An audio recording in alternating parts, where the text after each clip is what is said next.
Hello बच्चों, अभी तक हम लोगों ने अवकल समीकरण को जाना, अवकल समीकरण की घात और कोटि का अध्ययन किया है। इसके बाद हम लोगों ने अवकल समीकरण के विशिष्ट हल और व्यापक हल के बारे में जानकारी प्राप्त की और उन्हें सीखा हमने कि किसी दिए गए फलन को किस प्रकार से सिद्ध किया जा सकता है कि यह एक दिए गए अवकल समीकरण का हल है। लेकिन हम लोगों ने अभी तक ये नहीं जाना कि आज के इस वीडियो में हम अवकल समीकरण को हल करना सीखेंगे। अवकल समीकरण को हल करने के लिए हमने उसको 3 कैटेगरीज में विभाजित किया है जो कि हमारे सिलेबस में हैं। हम यहाँ प्रथम कोटि एवं प्रथम घात के अवकल समीकरणों का हल करने की विधियों के बारे में बात करने जा रहे हैं। जैसा कि आप लोगों को याद होगा, कोटि किससे निर्धारित होती है? अवकलज के क्रम से। और जब हम कह रहे हैं प्रथम कोटि की बात कर रहे हैं तो प्रथम कोटि का मतलब यह होगा कि ऐसे अवकल समीकरण जिनमें केवल dy/dx अर्थात प्रथम क्रम का या प्रथम कोटि का अवकलज मौजूद होगा। दूसरी बात हमने कही है प्रथम घात के अवकल समीकरण। प्रथम घात हम लोग जानते हैं, इसके ऊपर अगर मैं ये ब्रैकेट लगा दूं और इसके ऊपर जब हम लोग यहाँ घात लिखते हैं 2 या 3 आदि, तो इससे समीकरण की घात निर्धारित होती है। क्योंकि हम लोग यहाँ कह रहे हैं कि हम अब प्रथम कोटि और प्रथम घात के अवकल समीकरण की बात कर रहे हैं, तो इसका मतलब ये होगा कि ये जो अवकलज होगा वो भी प्रथम घात में होगा। इस प्रकार से हमें जिस तरह के समीकरण मिलने वाले हैं वो इस तरह के होंगे जिसमें एक तो dy/dx होगा, x का फलन हो सकता है और y का फलन हो सकता है। अब इसमें भी हम लोग इन समीकरणों को और सब कैटेगरीज में डिवाइड कर रहे हैं। इनमें सबसे पहली कैटेगरी जो आपके सामने नीचे स्क्रीन पर दिखाई दे रही है, पृथक्करणीय चर वाले अवकल समीकरण की भी प्रथम कैटेगरी ये है dy/dx बराबर fx। इसका मतलब इसमें केवल dy/dx होगा और बाकी जो भी पद होंगे उसमें केवल x के पद होंगे या अचर पद होंगे, यानी कि y नहीं होगा। इससे अगली कैटेगरी आप लोगों के सामने स्क्रीन पर दिखाई दे रही है dy/dx बराबर fy।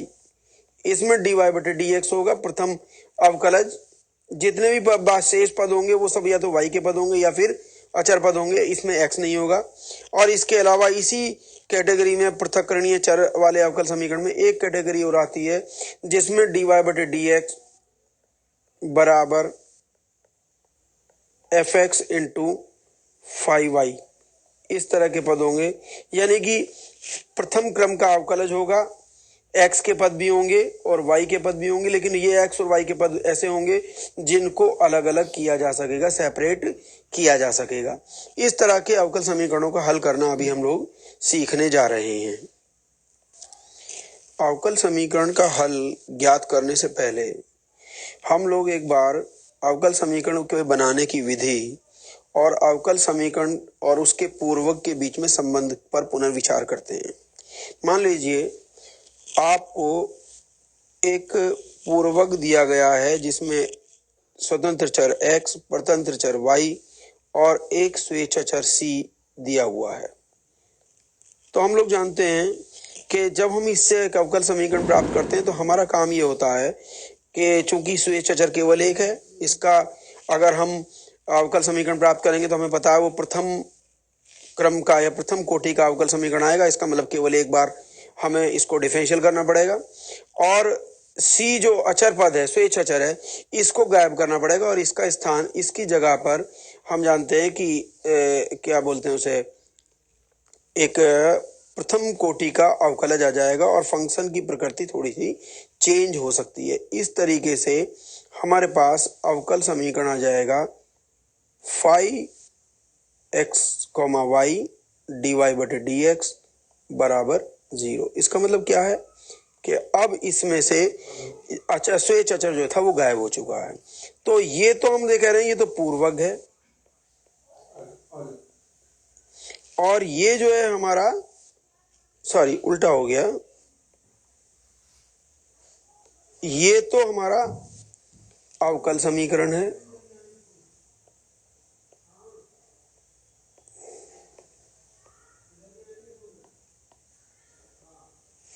और ये जो है हमारा ये पूर्वग है। तो पूर्वग जैसा भी हम लोगों ने पढ़ा, जब विशिष्ट हल और व्यापक हल की हम लोग बात कर रहे थे, तो हमने किसी समीकरण के जो व्यापक हल था उसी को हमने पूर्वक भी कहा था और समीकरण का समाकलन भी कहा था। तो पूर्वक जो है वही वास्तव में समीकरण का हल होता है। अब जो रास्ता हमारा दिए गए पूर्वक से अवकल समीकरण की तरफ बढ़ता है, निश्चित बात है अवकल समीकरण से पूर्वक की तरफ बढ़ने का जो रास्ता होगा वो इसका उल्टा होगा। इसका मतलब पूर्वक से अवकल समीकरण ज्ञात करने के लिए हम लोग डिफरेंशियल करते हैं और स्वेच्छ अचर को विलुप्त करते हैं। तो हम अवकल समीकरण को हल करते समय हमें उल्टा करना पड़ेगा, यानी कि हमें अवकल समीकरण का समाकलन करना पड़ेगा और स्वेच्छ अचरों को वापस लाना पड़ेगा। अब ये बात स्पष्ट हो चुकी कि हमें अवकल समीकरण को हल करने के लिए उसका समाकलन करना है और स्वेच्छ अचरों को वापस लाना है। अब हम लोग जानते हैं कि अगर dx कहीं मौजूद है और इसके साथ में कोई y का फंक्शन हो, सपोज करो y आ जाए और कोई हमसे कहे हम इसका इंटीग्रेशन कर दें, तो हम लोग इसको इंटीग्रेट नहीं कर पाएंगे। हाँ, अगर इसके स्थान पर हम जानते हैं कि अगर x dx होता तो हम लोग इसको इंटीग्रेट कर देते x²/2 + c। इसी तरीके से हम लोग जानते हैं कि अगर हमारे पास कहीं पर x dy आ जाए, यानी कि dy के साथ में x का पद है, तो हम लोग इसको इंटीग्रेट नहीं कर पाएंगे। लेकिन अगर dy के साथ y का पद है, सपोज करो y³ dy है इंटीग्रल, तो हम लोग इसको इंटीग्रेट कर सकते हैं y⁴/4 + c। इसी तरीके से हम लोग कह सकते हैं इंटीग्रल sin x dy को इंटीग्रेट नहीं कर सकते, लेकिन इंटीग्रल sin x dx को इंटीग्रेट कर सकते हैं। इसका मतलब इससे पता लग रहा है कि इंटीग्रेशन करने के लिए हमारे dx के साथ x के पद होने चाहिए और dy के साथ y के पद होने चाहिए। तो जो हमारा पृथक्करणीय चर वाले अवकल समीकरण का जो हल है वो इसी बात पर डिपेंड करता है कि हम x के पद जो हैं उन्हें dx के साथ ले जाएं और y के जो पद हैं उनको dy के साथ ले जाएं और हम समीकरण का समाकलन कर दें। और समाकलन करते हुए, जैसा कि हम लोग पहले समाकलन वाले चैप्टरों में अध्याय में हम पढ़ के आए कि जब भी हम कहीं समाकलन करते हैं तो व्यापक समाकलन लिखते समय हमें एक अचर, स्वेच्छ अचर जोड़ना पड़ता है। वो स्वेच्छ अचर यहाँ भी हम जोड़ेंगे। आइए अब हम प्रथम कैटेगरी dy/dx बराबर fx के रूप के एक अवकल समीकरण को हल करने का प्रयास करते हैं। हम लोग देख रहे हैं यहाँ पर इस दिए गए समीकरण में, जो कि आपकी स्क्रीन पर दिखाई दे रहा है, एक तो dy/dx का पद है या फिर x है, यहाँ भी x है और एक अचर पद है, लेकिन इसमें y मौजूद नहीं है। तो जैसा कि हमने बताया अभी अभी आप लोगों को कि अवकल समीकरण को हल करने के लिए हम लोगों को dx और dy दोनों एक तो ऊपर रखने होते हैं, नीचे जैसे dy/dx लिखा हुआ इस तरह से नहीं लिखते, बल्कि dx को ऊपर ले जाते हैं। और दूसरी बात यह है कि x के जितने भी पद होते हैं उन सबको dx के साथ और y के जितने पद होते हैं उनको dy के साथ रखते हैं। तो हमने इसको हल करने के लिए क्या किया, ये लिखा, ये दिया गया समीकरण है, हमने इसमें से x को राइट साइड लिया और dx से मल्टीप्लाई कर दिया, dx से मल्टीप्लाई किया और साथ में ये जो dy के साथ में ये जो पद थे, dy के साथ में पद काहे के हैं, ये x के हैं, यहाँ पर रखना इनको उचित नहीं है, इसलिए हम लोग इसको x के यानी कि dx के साथ ले जाते हैं, दूसरी साइड डिवाइड कर देते हैं। इस तरीके से हमारा जो समीकरण है वो इस रूप में आ जाता है। अब हम लोगों को इसको इंटीग्रेट करना है, ये लिखा हमने दोनों पक्षों का समाकलन करने पर। अब हमें ये देखना पड़ेगा कि राइट साइड में जो टर्म है क्या हम इसका आसानी से समाकलन कर सकते हैं। तो हमने क्या माइनस कॉमन लिया और हमारे पास जो टर्म है ये है x अपॉन माइनस बाहर है √a + x। ऊपर वाले की जो डिग्री है वो ज्यादा है, नीचे वाले की कम है। तो हमने एक काम किया, इसको सिंप्लीफाई करने के लिए x + a कर दिया और -a कर दिया और अपॉन में √x + a एक ब्रैकेट में लिखा। अब हम यहाँ पर एक नई लाइन इंट्रोड्यूस करते हैं, ये लाइन डाल देते हैं यहाँ पर एक एक्स्ट्रा। इसके बाद हम लोग क्या करते हैं, यहाँ पर x + a को t² मान लेते हैं और जब हम लोग इसका डिफरेंशियल करेंगे विद रिस्पेक्ट टू एक्स, तो यहाँ पर a का 0 हो जाएगा और x का dx हो जाएगा और ये x गायब हो जाएगा, x नहीं आएगा, गलत लिखा हुआ है, और t स्क्वायर का हो जाएगा 2t dt।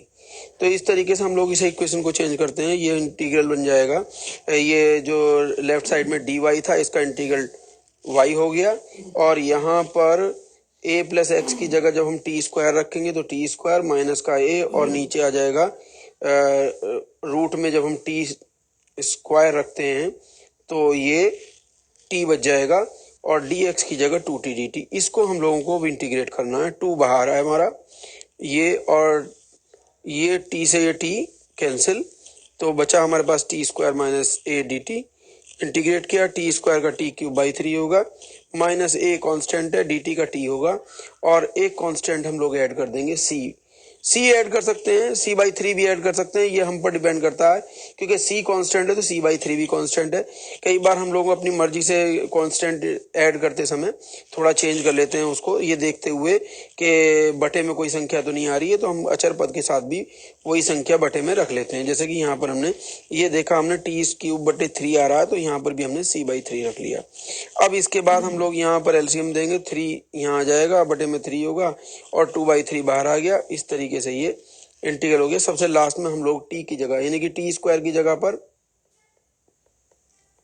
a plus x, या टी की जगह पर रूट a प्लस एक्स रख देते हैं। तो ये हुआ हमारे पास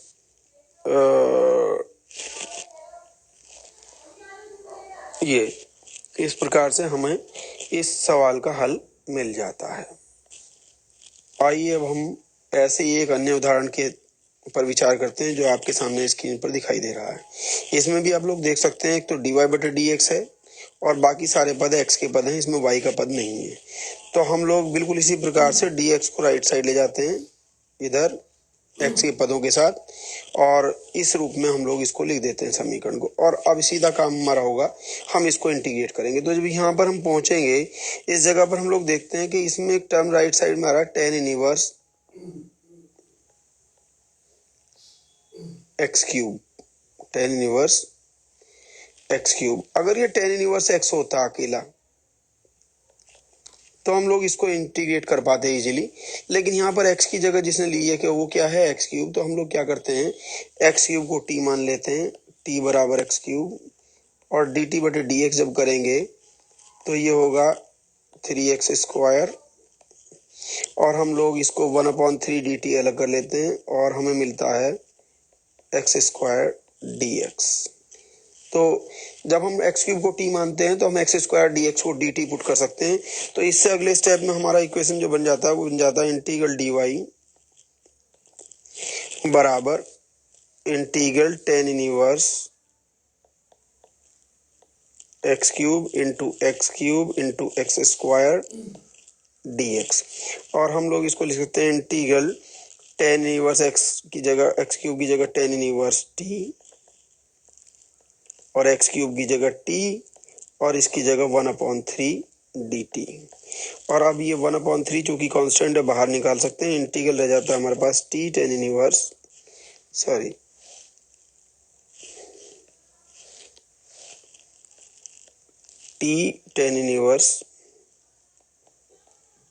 टी। अब हम लोग इसको बाई पार्ट्स इंटीग्रेट करेंगे, इम्प्लाई दैट डी वाई का इंटीग्रल y होगा, लेकिन यहाँ 1/3 कांस्टेंट रखते हुए हम लोग चलते हैं आगे। t tan इनवर्स का कोई इंटीग्रल नहीं होता, इसलिए हम लोग tan इनवर्स t को छोड़ते हुए t का इंटीग्रल कर देते हैं, t D T minus integral d over D T tan inverse t and integral t D T again, and plus एक कांस्टेंट हम लोग ऐड करेंगे। हम देख रहे हैं यहाँ पर 1/3 बाहर आया हुआ है, तो इसलिए बेटर ये है कि हम लोग चाहें तो c/3 इंटीग्रेट कर दें, c/3 रख दें। वैसे t dt का इंटीग्रल ये जो आएगा, ये आएगा t स्क्वायर बाई 2, 2 और 3 का प्रोडक्ट होगा 6, तो हम c/6 भी ऐड कर सकते हैं एज ए कांस्टेंट। चलिए अब हम लोग आगे बढ़ते हैं। इम्प्लाइज दैट y बराबर 1/3 sorry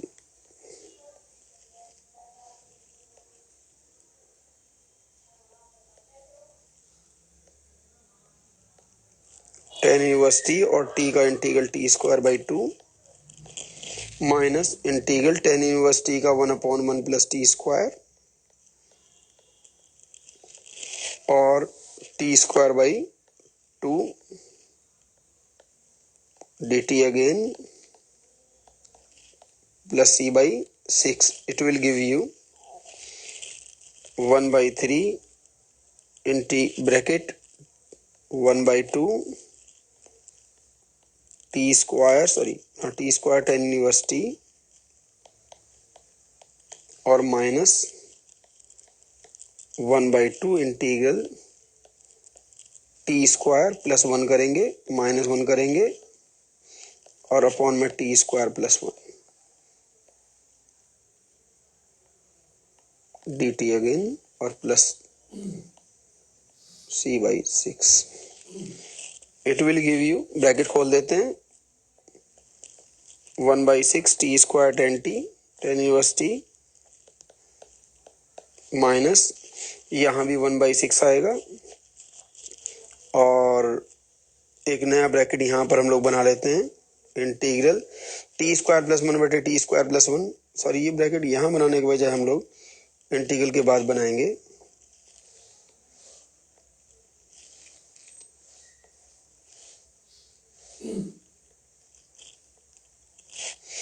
one minus 1/t² plus 1 dt plus c/6 imply that y बराबर 1/6 t² tan inverse t minus bracket खोल देते हैं 1/6 इंटीग्रल dt माइनस 1 नहीं प्लस हो जाएगा 1/6 इंटीग्रल 1/t² प्लस 1 dt और प्लस c/6. और इस स्टेप में हमारे पास ये इंटीग्रल होकर के आ जाएगा 1/6 t² tan इनवर्स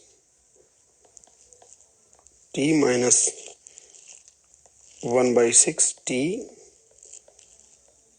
प्लस 1/6 ये tan इनवर्स t होगा और प्लस c/6. हम लोग यहाँ पर 6 से मल्टीप्लाई कर सकते हैं, imply that you will get 6y और t की जगह पर हम लोगों को वैल्यू रखनी पड़ेगी. इन दोनों में से हम लोग tan इनवर्स t कॉमन निकाल सकते हैं, यानी कि ये हो जाएगा. पहले हम लोग एक काम करें, t की जगह x³ रखेंगे तो x की power 6 tan inverse x³ minus x³ plus tan inverse x³ और प्लस c. अब इसके बाद चाहें तो हम लोग कॉमन निकाल करके आंसर लिख सकते हैं, चाहे तो आंसर ऐसे ही लिख सकते हैं. ये हमारा कंप्लीट होता है. पिछले दोनों उदाहरण हमारे एक दिए गए समीकरण के व्यापक हल ज्ञात करने से संबंधित थे. एक नया समीकरण हम लोग हल करने जा रहे हैं. ये समीकरण थोड़ा सा अलग प्रकार का हल चाहता है. इसमें हमसे एक ऐसे वक्र का समीकरण पूछा गया जिसका हमें अवकल समीकरण दिया गया और साथ में ये कहा गया है कि ये जो वक्र होगा वो बिंदु 1 से होकर के गुजरता है. ये एक विशेष शर्त यहाँ पर दे दी गई है. तो अगर हम लोग ये बिंदु वाली शर्त को छोड़ दें और हम केवल यही चाहते हों कि ये दिया गया जो अवकल समीकरण है इसको हल कीजिए या केवल इतना कहा जाए, तो इसका मतलब ये होगा कि हम इस दिए गए अवकल समीकरण का एक व्यापक हल चाहते हैं, एक ऐसा वक्र चाहते हैं जो इस दिए गए अवकल समीकरण को संतुष्ट करता हो. लेकिन जब हम लोग ये वाली शर्त जोड़ देते हैं तो हम लोगों एक बात ये आ जाती है कि अब हमें उस व्यापक हल में से भी एक विशिष्ट वक्र चाहिए जो इस बिंदु से होकर गुजरे. तो हमें केवल एक काम और करना पड़ता है कि जो वो व्यापक हल होता है उसको हम इस वाले बिंदु से संतुष्ट करा करके जो स्वेच्छ अचर होगा उसकी वैल्यू निकाल लें. तो चलिए जैसे हम करते हैं, तो दिया गया समीकरण हमारा ये है. हम लोग देखते हैं इसके अंदर dy है, dx है और बाकी जो पद बचे हुए हैं वो x के पद हैं. तो इसका मतलब समीकरण उसी रूप का है, dy/dx बराबर fx केवल. हम लोगों को वही काम करना पड़ेगा, dx को एक तरफ ले जाएंगे और x के जितने भी पद होंगे वो सारे के सारे dx के साथ रखने होंगे। तो हमने समीकरण को लिखा, ये लिखा है, दिए गए समीकरण को इस रूप में लिखा जा सकता है। अब इसको थोड़ा सा और सिंप्लीफाई कर देते हैं हम लोग, ताकि ये एक इंटीग्रेबल फॉर्म में आ जाए जिसे हम इंटीग्रेट कर सकें। तो हमने करा 2x² बटे x अलग कर लिया तो 2x बचा, और 1 बटे x अलग कर लिया, और अब हम इसको इंटीग्रेट कर देते हैं। इजीली इंटीग्रेट कर सकते हैं। dy का इंटीग्रल हो गया y, 2x का इंटीग्रल हो गया 2 इंटू x²/2, 2 कट गया x², और 1/x dx का इंटीग्रल हो गया log x mod x, और एक कांस्टेंट हम लोग ऐड कर देते हैं c। अब यहाँ तक हम लोग पहुँच चुके, ये हमें व्यापक हल प्राप्त हो चुका। अब केवल एक चीज़ रह जाती है, हम इस स्वेच्छ अचर c का मान ऐसा ज्ञात करें जिससे कि ये वक्र, दिया गया वक्र जो है वो बिंदु 1,1 से होकर के गुजरने लगे।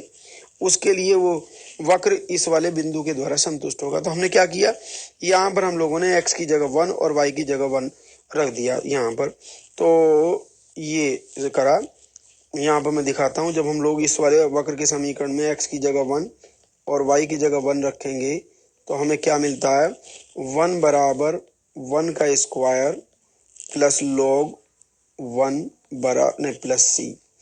अब हम लोग जानते हैं log 1 की जो वैल्यू होती है वो होती है 0। Then it will give you 1 बराबर 1 प्लस 0 प्लस c, और इससे आप लोगों को मिलेगा c बराबर 0। तो वैसा जो वक्र वो चाहता है कि हम ऐसा सॉल्यूशन चाहते हैं, ऐसा वक्र चाहते हैं जो बिंदु 1,1 से गुजरे। तो बिंदु 1,1 से गुजरने के लिए इस समीकरण के अंदर c की वैल्यू 0 होनी चाहिए। तो हम लोग इसमें c की जगह 0 रख देते हैं, तो हमें अभीष्ट वक्र का समीकरण इस रूप में मिल जाता है। आइए अब हम एक नए उदाहरण पर विचार करते हैं जो आपके सामने स्क्रीन पर दिखाई दे रहा है। इसमें लिखा गया है, एक बैंक में मूलधन की वृद्धि 5% की वार्षिक की दर से होती है, और ज्ञात कीजिए कि कितने वर्षों में 1,000 की राशि, रुपए 1,000 की राशि दोगुनी हो जाएगी। हम लोग जानते हैं जब हम लोग बैंक में कोई धन जमा करते हैं तो बैंक हमें उस पर ब्याज देता है, और ब्याज जब लगातार उसमें जुड़ता चला जाता है मूलधन में, तो ये हमारी धनराशि बढ़ती चली जाती है। उसने पूछा कितने दिनों में राशि जो है कितने वर्षों में दोगुनी हो जाएगी। मान लीजिए कि हमने धन बैंक में जमा कर दिया और समय के साथ जो है उसमें ब्याज मिलता चला जा रहा है, जिससे वो धन बढ़ता चला जा रहा है। जब मूलधन और ब्याज दोनों मिल करके धन मिलता है तो उसे हम लोग मिश्र धन बोलते हैं। मान लो हम लोग कहें कि किसी समय टी पर ये मिश्र धन जो है रुपया p हो जाता है, ये हमने लिखा है। तो इसके आगे वृद्धि की जो दर होगी, समय के साथ वृद्धि की दर, इसे हम लोग dp/dt से प्रदर्शित करेंगे। और प्रश्नानुसार उसने क्या कहा है कि ये 5% की दर से बढ़ रहा है, 5% वार्षिक की दर से।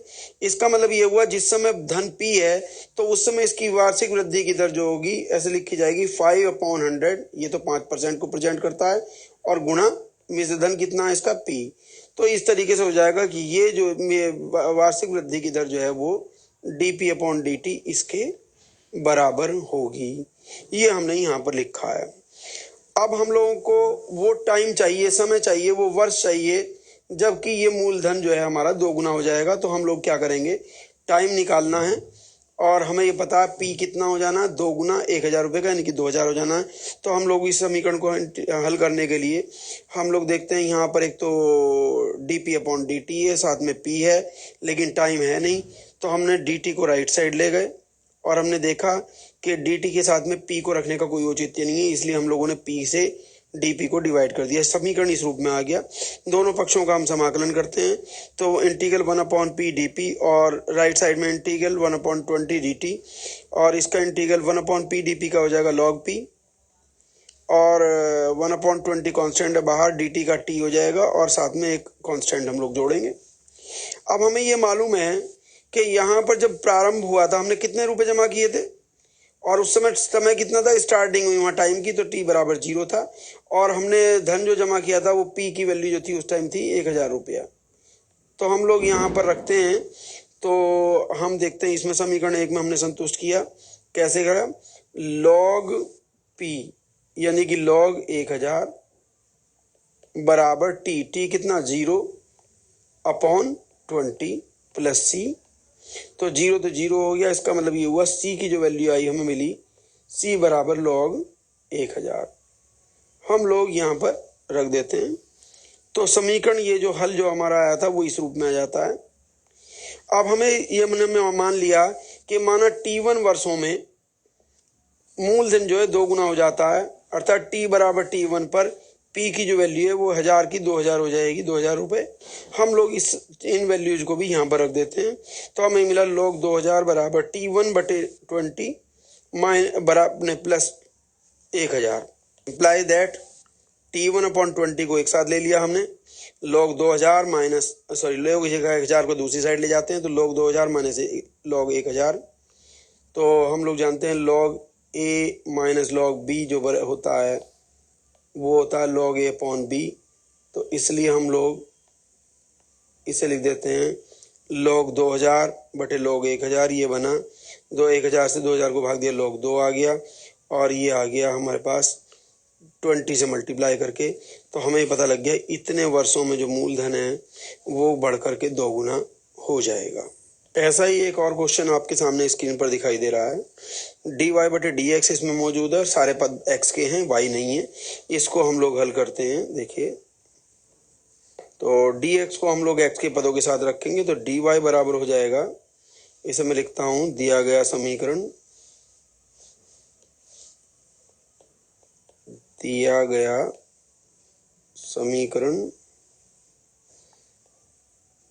dy बराबर 10x into 2 10x plus 3 sec x और dx can be written as, bracket खोल देते हैं, 2 10 square x plus 3 sec x 10x और dx। ये हो गया। हम लोग इसका समाकलन करेंगे। इम्प्लाई दैट इंटीग्रल dy बराबर 2 इंटीग्रल 10 स्क्वायर x